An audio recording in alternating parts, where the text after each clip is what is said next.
にちは。はじめまして。いろいろお世話になります。私はチェリーカイと申します。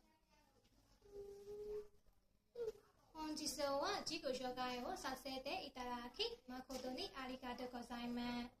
私は2025年10月にマクイ大学を哲学部で卒業しまして学士で2025年4月に日本語 JFTA と試験を合格してから現在はN3レベルを目標して勉強しています。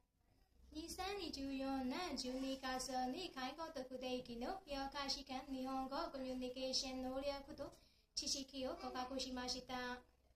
私は学生時代から介護サービス分野に興味深いなりました。大学ではボランティア活動で介護したことがあります。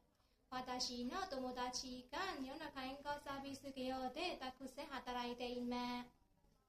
日本の介護サービスについていろいろと聞きました。先輩たちのような介護福祉士になりたいと思ったきっかけが日本に働きたい理由で、今はアカデミー病院で自習しながらアルバイトをしていました。